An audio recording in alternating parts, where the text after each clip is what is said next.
Olá, hoje é dia 6 de abril de 2011.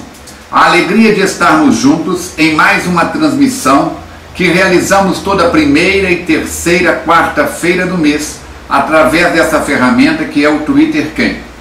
A alegria de estarmos buscando abrir espaço em nossas vidas para 60 minutos de encontro construtivo e de renovação. Vamos começar lendo uma mensagem do livro Vida Feliz, a lição número 111, CX1. Faz um exame de consciência quando possas e quantas vezes te seja viável. Muitas queixas e reclamações desapareceriam se o descontentamento analisasse melhor o próprio comportamento. Sempre se vê o problema na outra pessoa e o erro estampado no semblante do outro. Normalmente, quando alguém te cria dificuldades e embaraços, está reagindo contra a tua conduta, a forma como te expressastes e a maneira como agistes. Livro Vida Feliz, lição 111, vamos à nossa prece de abertura. Deus de amor e bondade, Espíritos bons que nos assistem e protegem, nesta noite abençoada, na oportunidade de tantos companheiros que carinhosamente estão sintonizados contigo através deste nosso encontro quinzenal, rogamos as tuas bênçãos para todo o movimento espírita pelo Brasil e pelo mundo. Rogamos as tuas bênçãos para todos os internautas que estão sintonizados conosco e os que estão providenciando recursos para chegarem. Abençoa-nos para que possamos valorizar o tempo e fazer deste encontro um encontro de paz. Que os bons espíritos, aplicando-nos a todos recursos positivos, possam beneficiar os nossos lares e, através dos nossos lares, aos lares dos nossos vizinhos mais próximos. Em teu nome, Pai, em nome deste Mestre Jesus e dos Espíritos bons, iniciamos o trabalho desta noite, agradecendo. Muito bem. Na última oportunidade em que estávamos marcados com o Twitter Quem, houve um problema porque um dos equipamentos de transmissão queimou, deu um curto-circuito. E nós voltamos hoje com o mesmo tema, que é a violência na visão da doutrina espírita. Já estamos com vários companheiros no ar, mais de uma dezena de pessoas acompanhando, já vários registrados aqui na nossa tela. Lembramos que eu vou falar um pouco sobre o tema e depois abrir para uma conversa fraterna. Você pode enviar a sua pergunta direta pelo Twitter, se você tem essa ferramenta. Se você não tem o Twitter, você pode mandar pelo e-mail contato@falconespiritismo.com. Andréia e eu acabamos de chegar do Centro Espírita Fé e Caridade aqui de Juiz de Fora, onde junto ao nosso companheiro Maróculo e a equipe que trabalha sobre a coordenação do Espírito Benfeitor Januário, nós tivemos a oportunidade de participar de uma reunião abençoada, onde eu dissertei sobre o tema Podemos Fazer Mais. Assim, vamos trabalhar. Não existe na doutrina espírita um corpo rigorosamente que vai tratar da parte da criminologia, não é isso? E explicar a sua origem. Todavia, nós vamos lembrar que existem várias teses que vão apresentar dentro do aspecto da doutrina espírita como consolador prometido, a violência como ainda uma realidade do nosso padrão vibracional. Nós que ainda somos espíritos muito primevos e estamos num planeta de provas e expiações neste momento de transição para planeta de regeneração. Falamos sempre que o planeta de provas e expiações é aquele em que existe predominância do mal em relação ao bem, enquanto que o planeta de regeneração é aquele que existe predominância do bem em relação ao mal. O que a ciência, a psicologia e a religião espírita nos oferecem para análise é que há uma deformação no nosso padrão de evolução. Não é isso? O mal, Dr. Bezerra de Menezes diz que é a ausência do bem. O ódio, Joana de Ângeles diz que é o amor que enlouqueceu. Trazemos, pois, dos nossos antecedentes espirituais, do nosso passado, para aqueles que não são reencarnacionistas, poderíamos dizer numa linguagem junguiana, trazemos na nossa memória arquétipica, trazemos na nossa memória de toda a nossa estrutura do DNA da família, na parte da reprodução de geração a geração, trazemos essa memória de violência. Ainda ontem cavalgávamos em corcéis velozes pelo Império Romano, pelas tribos hititas, seguindo Átila, o rei dos Hunos, Alexandre o Grande, e nessa história da evolução no planeta Terra, a força física, o poder temporal está impregnado na nossa genética. Assim, o valor é do que tem mais, é do que manda mais, é do que pode mais, e manda quem pode, já diz o ditado popular, e obedece quem tem juízo. O germe da criminalidade ou da violência está diretamente relacionado com o estado moral do espírito. As anomalias corporais que nós observamos em nós ou em outras pessoas são determinados tipos de reencarnação, onde estamos acertando a contabilidade com a própria consciência, demonstrando as marcas do perispírito deformado na constituição de corpos novos. A visão espírita, seja do livre-arbítrio ou do determinismo, já que nós observamos no Livro dos Espíritos que, possuidores do livre-arbítrio, somos os senhores do nosso destino. O determinismo que existe em nós seria o determinismo da evolução, mas sem um prazo fixo. Fora disso, tudo é lei de ação e reação. Estamos fazendo a grande viagem, como está no livro dos Vedas, das trevas para a luz, do ontem para o amanhã, do homem velho para o aprendiz de Deus. Estamos fazendo a viagem da doença, da ignorância, para a saúde do autoconhecimento. E na proporção em que vamos vencendo a nós mesmos, largamos os punhais, abandonamos as armas de fogo, e a lei hoje determina outra situação em relação a isto. Saímos da bigamia, a necessidade que o homem, para mostrar que era um ser superior, tinha sob o seu comando várias mulheres, e passamos para a monogamia. Saímos do politeísmo e estamos hoje no monoteísmo, adorar a um só Deus, um só Senhor, um só pastor. Saímos dos caminhos perigosos do alcoolismo para o processo de reeducação em relação às drogas. A doutrina espírita nos apresenta, na mensagem de Allan Kardec e dos Espíritos da Luz, aquilo que os japoneses colocaram na palavra Kaizen.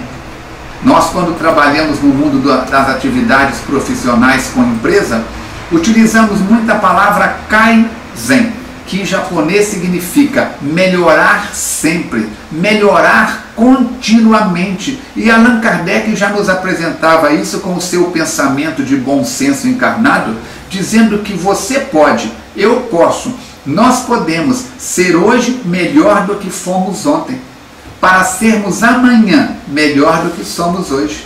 Há 150 e tantos anos atrás, Allan Kardec já colocava aquilo que os japoneses fizeram, cunharam uma palavra específica para isso no século passado.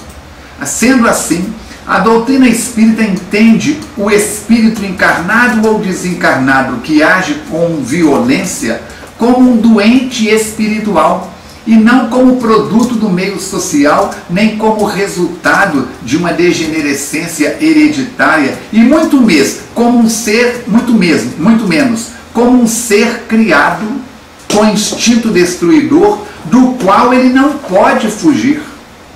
Errar cada dia menos na visão do pessimista, ou acertar cada dia mais na visão do otimista. Se o indivíduo fosse fruto do seu meio, toda a sociedade bem organizada teria como produto homens de bem. Do mesmo modo, se admitíssemos a tese da hereditariedade, a violência está no sangue. O grau de criminosos numa família oriunda de pais criminosos teria que ser elevada proporcionalmente. Os Silva, os Pereira, os Falcone, os Machados teriam que cada vez ter mais elementos criminosos, violentos, agressivos, se a coisa estivesse na memória genética. Assim nós vamos observar que dizer que o homem está preso ao instinto de destrutividade é algo temporário na visão da doutrina espírita. É como a criança que nasce ignorante das letras e, na proporção em que tem oportunidade de alfabetizar-se, poderá ler, falar e escrever não apenas no idioma pátrio, mas em diversos idiomas. Quanto mais estuda, quanto mais aprende, quanto mais viaja, quanto mais vive, vai vencendo e aprendendo melhor o seu idioma doméstico, como também outros idiomas. Por isso, se nascemos brigando uma criança com a outra, demonstra o nosso egoísmo, egocentrismo, e por isso a importância da educação. O lar é a grande escola educadora, como acabamos de apresentar na nossa palestra no Centro Espírita Fé e Caridade. A palavra educar vem na sua etimologia do latim, do grego educere, que significa tirar de dentro daquele espírito reencarnado como nosso filho, como nosso neto, como nosso sobrinho, como nosso agregado, tirar os valores que ele traz como Filho de Deus. É Jesus quem disse: vós sois deuses. Se tivesseis fé do tamanho de um grão de mostarda, poderias fazer muito mais do que eu faço. Lembra-nos a benfeitora Joana de Ângeles que a agressividade reponta desde os primeiros dias da vida infantil e deve ser disciplinada pela educação, na sua nobre finalidade de corrigir e criar hábitos salutares. Educar é corrigir e criar, ambientar hábitos salutares naquele espírito que ali está. Desta forma, a abençoada doutrina espírita, que nos é apresentada por Emmanuel, o benfeitor espiritual do apóstolo Francisco Cândido Xavier, Emmanuel nos diz que o Centro Espírita é a universidade do Espírito. Quando você faz uma determinada faculdade no campo A, B ou C, você está se especializando nas matérias e disciplinas que aquela faculdade oferece. Mas quando você está num campus universitário, você pode fazer não apenas matéria no seu currículo, mas você pode visitar outros cursos, agregando disciplinas ao seu histórico escolar. O Centro Espírita nos oferece a oportunidade de domar as nossas tendências inferiores, de reeducar-nos no campo da filosofia, no campo da ciência, no campo da religião, mostrando a responsabilidade sua, minha, de cada um de nós. Por isso, os Espíritos Amigos registraram pela obra de André Luiz, número 1, que é Nosso Lar, quando o Dr. Henrique de Luna, analisando o André Luiz na colônia espiritual Nosso Lar, diz para o benfeitor Clarencio que André Luiz havia retornado ao mundo espiritual pelos caminhos do suicídio, e quando o enfermo recém-desencarnado se assusta, ele diz: você foi médico na terra, e as nossas leis nos ensinam que a responsabilidade do homem é do tamanho do seu conhecimento. Quando um índio na taba age de maneira violenta perante as leis universais, essa violência tem um peso diferente do homem dito civilizado, educado, de boas maneiras, de boas famílias, como se diz, que age de maneira covarde, agredindo o seu irmão, agredindo pessoas do lar ou fora do lar. Temos hoje uma lei que defende as mulheres. E essa lei só foi necessária por quê? Porque a violência masculina em função à realidade feminina continua muito grande. Está aí a Lei Maria da Penha, que a mulher, tendo coragem, não sendo coagida pelo esposo, pelo companheiro, pelo pai, né, que a ameaça, vai denunciar e as consequências recaem em cima do agressor. Estamos na terra para nos tornarmos homens e mulheres pessoas de boa vontade. Mateus Fraga, o nosso mentor na FEAC, diz: nesta encarnação não dá para nos santificarmos, mas estudando o Evangelho de nosso Senhor Jesus Cristo, estudando os ensinamentos de Allan Kardec. Allan Kardec é a porta que abre a chave do Evangelho de Jesus para nós, que vem libertar-nos da nossa ignorância. Diz Mateus que nós podemos cada dia mais sermos pessoas do bem. Esta é a sua missão. Esta é a minha missão. Esta é a nossa missão.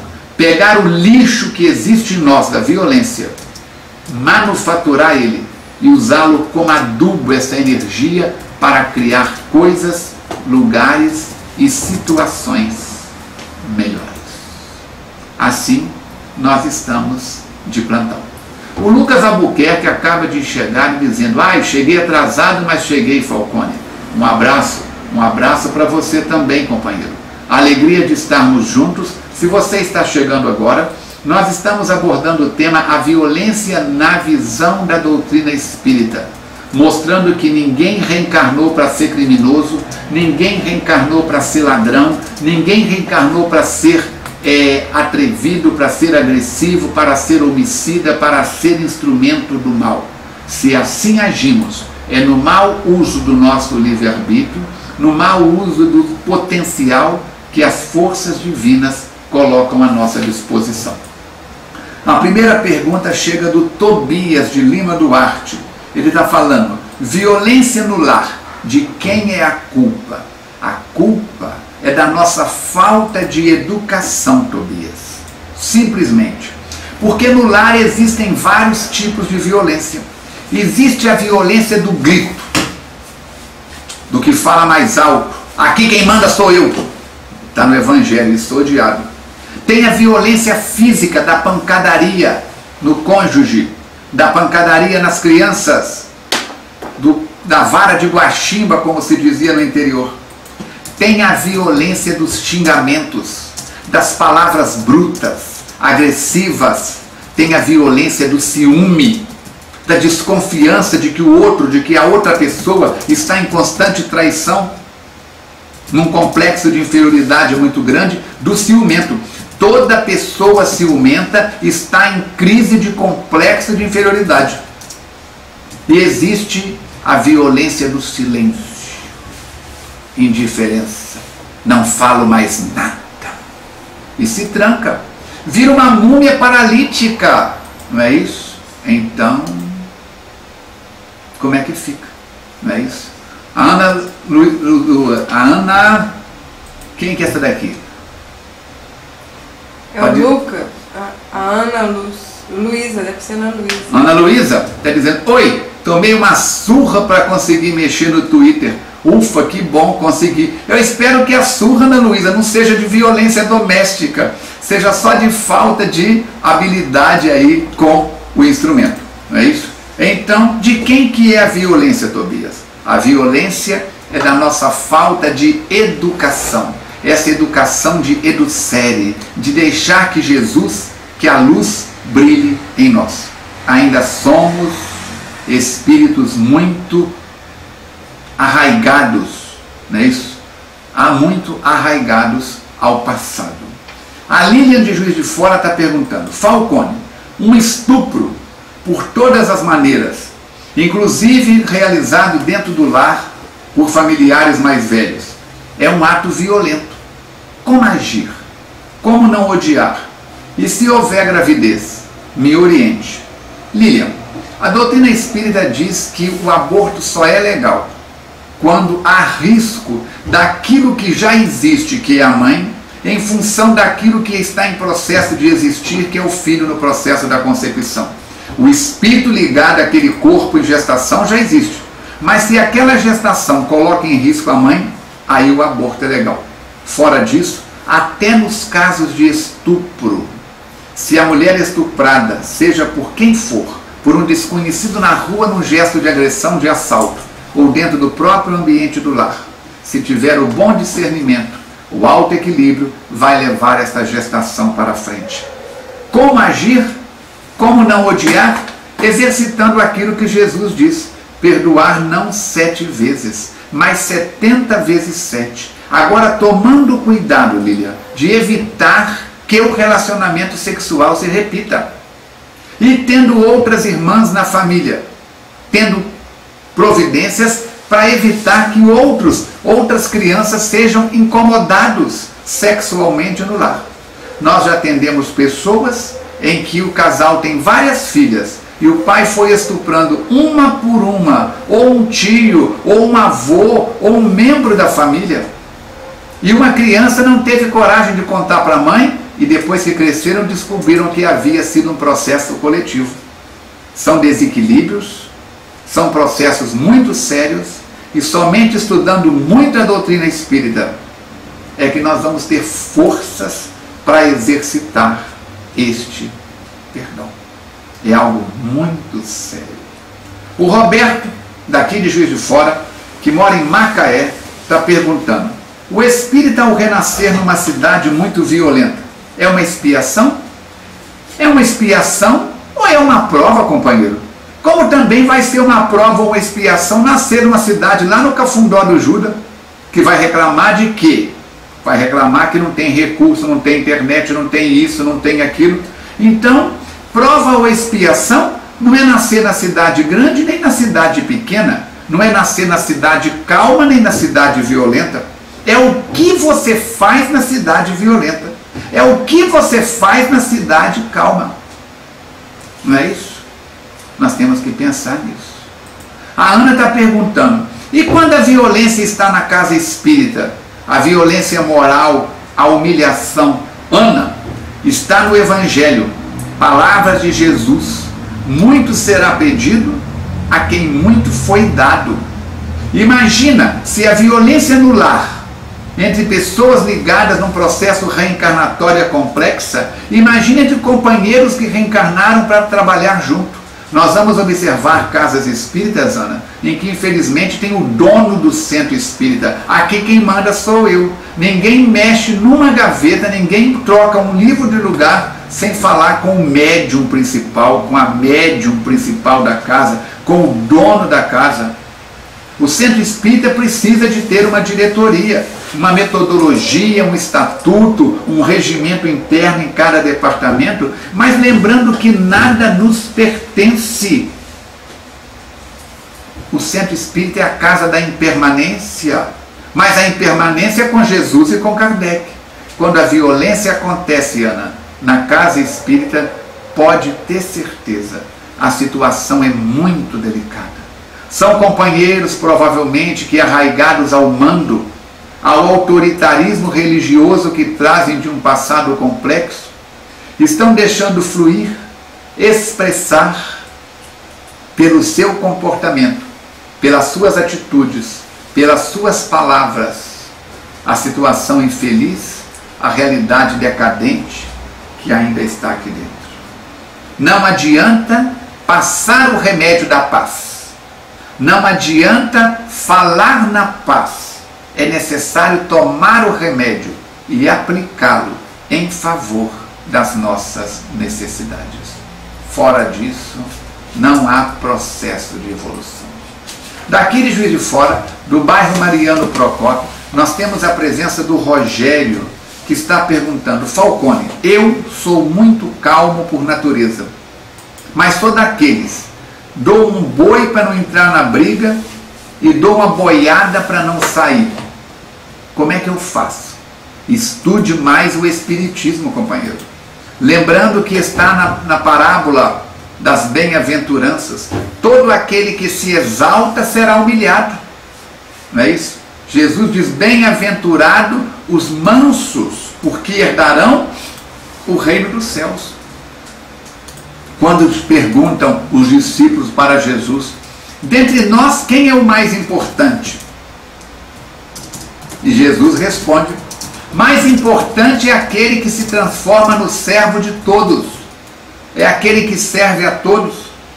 Os Espíritos amigos nos ensinam na FEAC que o trabalhador mais importante na casa espírita é aquele que cumpre a sua missão a sua tarefa, seja ela qual for, é aquele que paralelamente a isso dá menos trabalho aos espíritas.